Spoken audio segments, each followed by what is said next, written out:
ልዑል የኛ ጣፋጭ የአብርሽ ልጅ እንዴት አባት እንደምታምር እኮ እውይ እውይ ደግሞ እያደገ ነው ቤተሰብ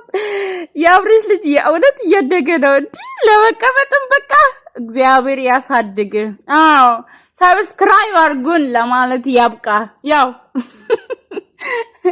ልጅ ሲወለድ በረከት ይመጣል ነው አይደል የሚባለው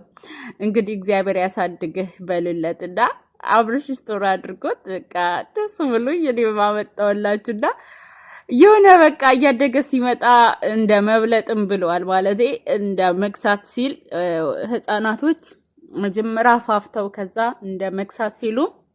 ያው እያወቁ እየመጡ ነው ይባላል ብዙ ጊዜ ማለት ነው እና ለመቀመጥም ደረስክልን ምንድነው እሱ ምንድነው እንግዲህ አባትየው እንደዚህ ወስዶ ሄርሜላ ቤት ነው የት ነው አብርሽ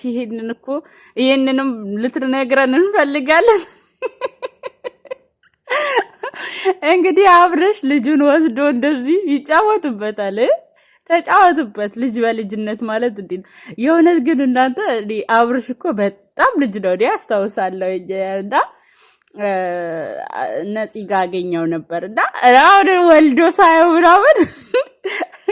በጣም ነው የሚገርመኝ ቪዲዮ እንዳለ ሆኖ መውለዱ ምናምን በጣም ነው የምገረመው ለምን አብርሽ በጣም ጩጬ ነው እኔ በአካል አቀዋለሁና ይገርመኛል በቃ ለካ የወንድል ትንሽ የለም እናንተዬ የኔ ፍቅር ሊወድቅ ነው እውይ እንግዲህ እግዚአብሔር መልካሙን ያምጣልን እናትህንም አባትህንም ቀልባቸውን ይስጣቸው ሌላ ምን ይባላል እውይ የኛ በቃ ኩሩ ጅንን ብሎ የጸይም ኩሩ